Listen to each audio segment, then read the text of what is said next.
Welcome to Math with Professor V. If you've taken or are taking Calculus 1, there's a good chance you've heard that related rates is one of the hardest topics in the course, but I actually disagree.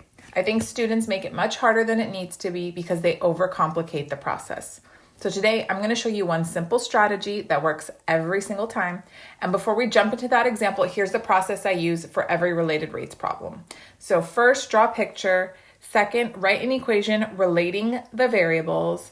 Third, differentiate the equation with respect to time. This is what you always do. This is key here. And my students always love it when I can tell them something always works. So there you go. And then step 4, substitute and solve. So that's it. 4 steps. Every related rates problem follows the same basic recipe. So now let's see it in action. 2 x's unexpectedly run into each other at Costco. Deciding that an awkward conversation is best avoided, one immediately speed walks due east at 4 miles per hour, while the other heads due north at 3 miles per hour. How fast is the distance between them changing 5 minutes later? So first step, we're going to draw a picture, and let's assume Costco has perfectly straight aisles that line up with the coordinate axes because that makes the math a lot easier. So here's where the 2 x's run into each other. One starts walking due east at 4 miles per hour, and then the other one's walking due north, not as fast, so shorter, at 3 miles per hour. I'll call this distance x, this distance y, and we want to know how fast the distance between them is changing 5 minutes later. So let's start labeling some of the info that we have in this picture here too. So one speed walks due east at 4 miles per hour. So the distance traveled eastward, we're calling x. That means the rate of change of x with respect to time, dx dt, is 4 miles per hour. Good? Okay, the other person heads due north at 3 miles per hour. So that means the rate of change of y with respect to time would be, very good, 3 miles per hour. And then they want to know how fast is the distance between them changing 5 minutes later. I'll just call that z, that distance between them. And what they want is dz dt. Okay, perfect. Step 2, write an equation relating the variables. So you look at your picture here. Don't get all swimmy in your head and get overwhelmed. Look here. What are the variables that you see? I see an x, I see a y, I see a z. Why, yes, this is a right triangle. One person's traveling due east, one's going due north. So we've got a right triangle. We can relate the variables using the Pythagorean theorem. So this step will be different every time depending on the geometry of the problem.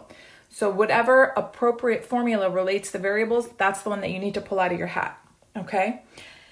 Next step, step 3, differentiate with respect to time. This is the same for every related rates problem. You're going to take the derivative with respect to time of the entire equation that relates the variables, okay? You don't differentiate with respect to x, you don't differentiate with respect to y, no, with respect to t. It's a related rate. We're looking at how things are changing with respect to time. That's what makes it a rate. So yeah, we're using implicit differentiation. Derivative of x squared with respect to time is going to be 2x times dx dt, right? Because this isn't t squared, it's x squared. So you have this chain rule component here. Plus, derivative of y squared would be 2y, again, dy dt. Perfect. Right-hand side, 2z times dz dt.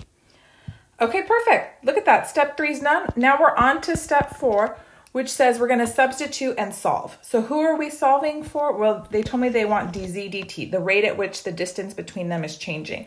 So I need to isolate this quantity here. I'm noticing right off the bat that I can just divide the entire equation by 2 and things get simpler. And then let me isolate dz dt since that's what we're after, and then I'll substitute everything in. So dz dt equals x times dx dt plus y times dy dt, all divided by z. Okay, so let's look up above what we already have. I have that dx dt is 4 miles per hour. I have that dy dt is 3 miles per hour. I'm missing x and y and z. Not to fear, not to fear. Remember, we have distance equals rate times time. Those are the distances traveled within 5 minutes.